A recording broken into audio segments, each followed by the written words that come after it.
होगी और आपकी संख्या के बदौलत उत्तर प्रदेश का भविष्य आगे बढ़ेगा और गरीब, कमजोर, किसान, मजदूर, नौजवान, युवा, बेरोजगार सबके हितों की रक्षा होगी। इस बात का भी मैं आपको विश्वास दिला रहा हूं। अभी कल एक इंटरव्यू में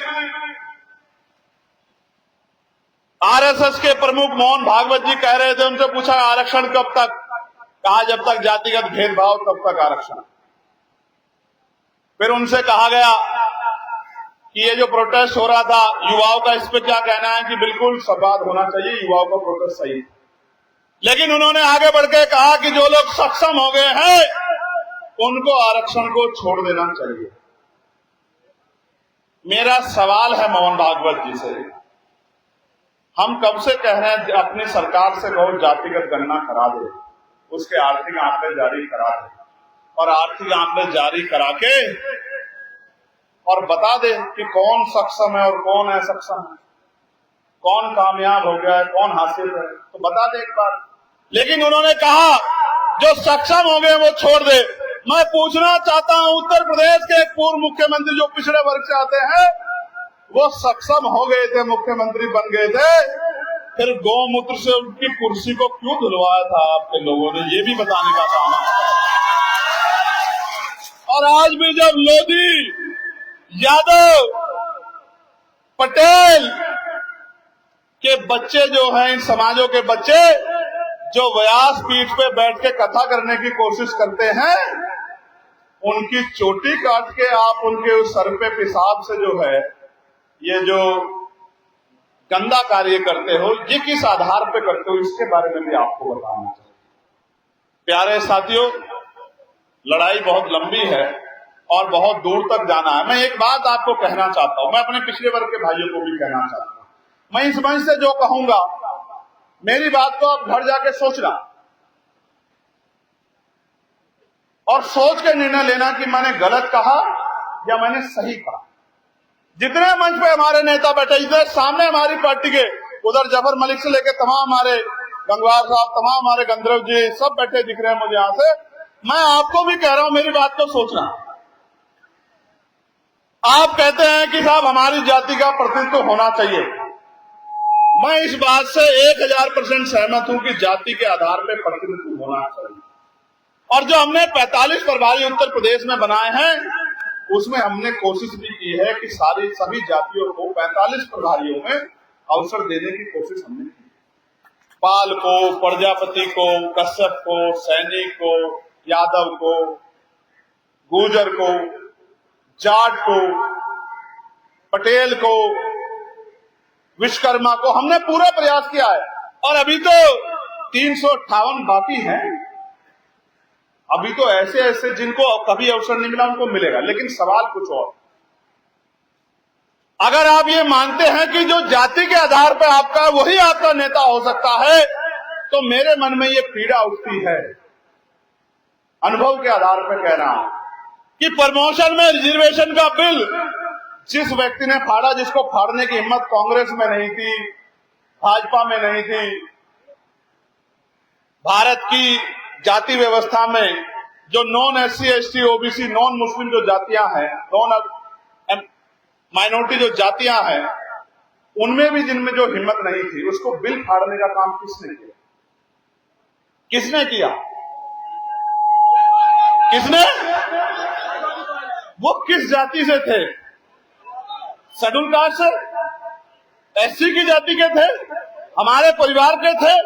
अगर हम इस आधार पर निर्धारण करें कि हमारी जाति का आदमी आगे बढ़ना चाहिए, हमारी जाति का ही हमारा नेता होना चाहिए, तो आप मुझे बताओ कि आपकी जाति का वो नेता किस काम का, जो आपके बच्चों का गला काटने का काम करे, जो आपके अधिकारी कर्मचारी को खून के आंसू रुलाने का काम करे, आप मुझे बताओ और खुद जाके आकलन करें। आपको अपनी जाति का नेता चाहिए, जाति के आधार पर नेता मानना है, ये अपने बच्चों के अधिकारों को दिलाने वाला नेता चाहिए, आपकी जमात को आगे बढ़ाने वाला नेता चाहिए, इसका फैसला आपको करना होगा।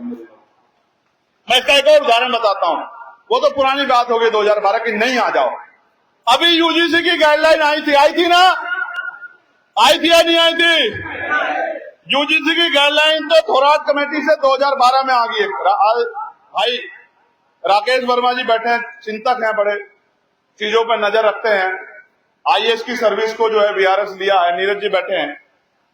तो 12 में गलत कहूंगा तो आप हाथ उठा के टोक देना, ये मंच आपका है, इस पे आपको अधिकार है टोकने का गलत को। 2012 में थोराट कमेटी में SC ST के बच्चों के साथ यूनिवर्सिटियों में भेदभाव नहीं हो सकता, इसकी गाइडलाइन आ गई थी। इस बार में क्या बदला है? इस बार में प्रमुख रूप से बदला कि ओबीसी की जातियों को उसमें जोड़ा गया कि ओबीसी के बच्चों के साथ भी जाति के आधार पे भेदभाव यूनिवर्सिटियों में होता है। और आप जो बच्चों के साथ कह रहे हो, मैं चैलेंज करके कह रहा हूं, आप बच्चों की बात कर रहे हो, शिक्षकों के साथ, प्रोफेसरों के साथ, एसोसिएट प्रोफेसरों के साथ ये होता है। प्रोफेसर के साथ, एसोसिएट प्रोफेसर के साथ ये होता है, हमारे पास रिपोर्ट्स आती है।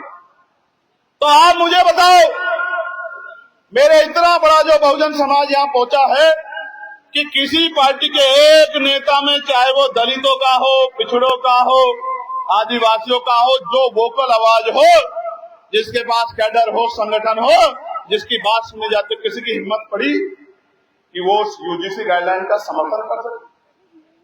उत्तर प्रदेश के दलों के नेताओं की हिम्मत पड़ी? दिल्ली के नेताओं की जो आज कहते फिर रहे हैं कि आपके कितने सेक्रेटरी हैं, आपके कितने जो हैं, कितने एडिशनल सेक्रेटरी हैं, कितने कुलपति जो आज पूछते फिर रहे हैं, क्या उन्होंने आपके समर्थन में आवाज उठाई? तो आप ये तय करो, नेता तो आज से पहले आपने, चाहे वो भाजपा से आया, किसी और पार्टी से आया, किसी और पार्टी से आया, आपने उनको अपनी जाति का नेता मान के वोट किया कि भाई ये पाल है, ये प्रजापति है, कुशवाहा है, ये सैन है, विश्वकर्मा है, यादव है, जाटव है, गुर्जर है, तमाम आपने, ये कुर्मी, आपने इसलिए तो वोट किया ना कि मेरी जाति का है। लेकिन उसकी हिम्मत पड़ी कि वो अपनी पार्टी के खिलाफ जाके अपने समाज की आवाज उठा दे। यानी कि वो नेता तो है, अपनी पार्टी में नेता तो है, लेकिन आपका नेता नहीं है। इस बात की समझ आपके अंदर पैदा होनी चाहिए। अगर ये समझ पैदा नहीं होगी तो मैं गिल के कह सकता हूं कि आप आने वाले कल में भी ठगे जाओगे। इस बात को हम दो तरफ की चीज, दो तरफ के काम कर रहे हैं। सुनिए, पहला हम हिस्सेदारी दे रहे हैं, बराबरी की संख्या के आधार पर हिस्सेदारी दे रहे हैं और दे के दिखाएंगे, याद रखना मेरी बात को। और दूसरा हम क्या कर रहे हैं, दूसरा हम अपने नेताओं को ईमानदारी से अपने समाज के लिए बोलने की हिम्मत दे रहे हैं। उसका गला नहीं पकड़ रहे हैं, उसका हाथ नहीं पकड़ रहे हैं, उसको हिम्मत दे रहे हैं कि जाइए अपने समाज के लिए आवाज उठाइए, जाइए अपने समाज के अधिकारों की बात कीजिए, जाइए विधानसभा में और अपने एक एक व्यक्ति के लिए सवाल कीजिए, उसके हक अधिकारों के लिए सवाल कीजिए।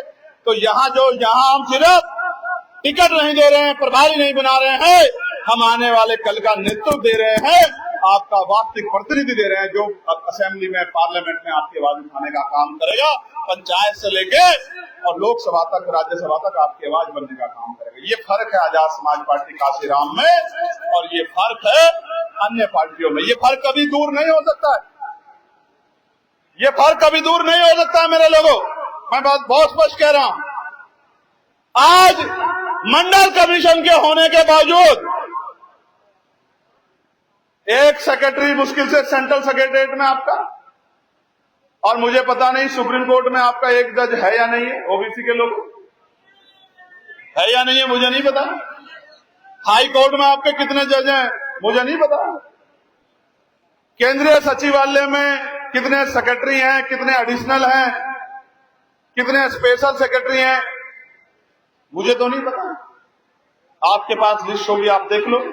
उत्तर प्रदेश के सचिवालय में कितने जो है आपके सेक्रेटरी हैं ओबीसी समाज के, आप देख लो, आपको पता लग जाएगा। उत्तर प्रदेश में ही देख लो कितने डीएम, कितने एसएसपी, कितने कमिश्नर, कितने आईजी, कितने डीआईजी। और यहाँ तो एक बड़ा खेल है, यहाँ तो डीजीपी होगा तो सरकार के मन का डीजीपी होगा, संवैधानिक व्यवस्था का डीजीपी नहीं होगा। ये तो उत्तर प्रदेश का चरित्र बन गया पिछले 7-8 साल। प्यारे साथियों, जब बात उत्तर प्रदेश की चली है तो मैं आपके सामने कुछ आंकड़े रखना चाहता हूं। आप सुनना चाहते हैं तो सुन लीजिए। लगभग 7,000 करोड़ रुपए 9.5 साल में सरकार ने प्रचार पे खर्च किया, एडवर्टाइजमेंट। कितने पैसे? कितने पैसे? लगभग 7,000 करोड़। कितने? 7,000 करोड़। किसका पैसा?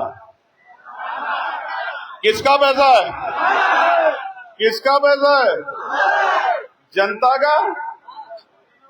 या मुख्यमंत्री जी कहीं जमीन बेच के लेके आए? मट के चंदे से थोड़ा दिया है। ये सारा पैसा जनता के टैक्स का पैसा है ना। मैं आपको बताना चाहता हूं कि इन 7,000 रुपए में, 7,000 करोड़ रुपए में क्या क्या हो सकता था। 17-18 क्लास 1 की यूनिवर्सिटियां बन सकती थी। यूनिवर्सिटी हब बन जाता उत्तर प्रदेश अगर ये 7,000 करोड़ रुपया आपने यूनिवर्सिटियों पर लगाया हो। और आगे बढ़ो।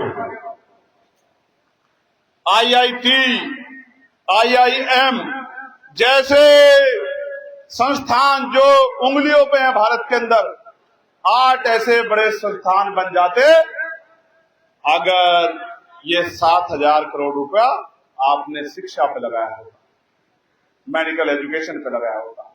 प्यारे साथियों, 3 विश्व स्तरीय ऐसी मेगा यूनिवर्सिटियां बनती जिसमें रिसर्च से लेकर सब कुछ होता। जो दुनिया भर की जो 100 यूनिवर्सिटियां हैं जिसमें आज तक हम नहीं पहुंच पाए, उसमें हमारा नाम जाता अगर हम 7,000 करोड़ रुपया एजुकेशन पर लगाते। और तो और उत्तर प्रदेश जो बीमारू राज्य बना दिया है सरकार ने, 4 बड़े एम्स बन जाते, 4 बड़े एम्स। और आज जो सड़कों पे आपने देखा होगा कि महिलाएं प्रसव पीड़ा सड़कों पे, और कितने लोगों की जान जाती है, हजारों लोगों की जान बचती अगर सरकार एजुकेशन हेल्थ के प्रति सचेत होती। लेकिन प्रचार करना, मैं कह रहा हूं आप कुंभ में 4,500 करोड़ रुपए खर्च कर रहे हैं, बहुत बहुत धन्यवाद आपको करना चाहिए। आस्था का विषय है, आप आस्था रखते हैं, जो लोग आस्था रखते हैं उनका सम्मान होना चाहिए। लेकिन अपना चेहरा चमकाने के लिए आप 7,000 करोड़ रुपए गरीबों को टैक्स के पैसों के लूट लेते हो। इस पाई पाई का हिसाब मुख्यमंत्री को, इस सरकार को देना होगा। मेरी बात को आप याद, ये पैसा आपकी पार्टी का पैसा नहीं है मुख्यमंत्री जी, ये पैसा गरीब जनता के टैक्स का पैसा, जो सुबह उठने से लेकर शाम तक टैक्स ही टैक्स देती है। और बदले में उसको ये मिलता है कि जब उनके बच्चे पेपर लीक पे सवाल पूछने के लिए आंदोलन करने के जाते हैं तो आप बेटियों को ये बेटियां बैठी। मैं शर्म आई मुझे इस बात के साथ कि मैं वहां समय से नहीं पहुंच पाया और किस तरह बेटियों को कहां कहां डंडे मारे गए, मुझे बहुत तकलीफ। मैं माफी चाहता हूं आपसे। किस तरह से बेटियों को कहां कहां छुआ गया, किस तरह से डंडे मारे गए, किस तरह सर फोड़े गए, किस तरह लाठियां चलाई गई, किस तरह पैलेट गन चलाई गई, आंखों को जो अंधा कर दे, किस तरह से जो है टीयर गैस चलाए गए, सांस रुक जा रहे थे, किस तरह से जो है स्टैंपर्ड हो जाता, जिस तरह के हालात बने थे, भगदड़ मच जाती, कितने लोगों की जान चली जाती, सरकार को परवाह नहीं थी। मैं दुखी मन से कह रहा हूं, लेकिन जो गए थे वो जानते हैं कि 11:30 बजे के बाद मैंने एक बच्चे को लाठी नहीं लगने दी। वो इस बात को जानते हैं जो लोग वहां थे। एक एक व्यक्ति को उस लाठी के बीच में और उन बच्चों के बीच में चट्टान की तरह आजाद समाज पार्टी भीम आर्मी के लोग खड़े रहे। और मैंने कहा था अगर गोली भी चलेगी तो पहले हमारा सीना चीर के जाएगी, उसके बाद अब हमारे बच्चों तक गोलियां पहुंचेगी। इस बात को मेरी आप याद रखें। प्यारे साथियों, मैं ये भी कहना चाहता हूं, मंडल कमीशन की सिफारिशों पे चर्चा करने से पहले, ये जो 69,000 शिक्षक भर्ती के बच्चे हैं जिनकी नौकरियों को आपने डकारने का काम किया, मैं सोचता हूं कभी कभी रामेश्वर पवन जी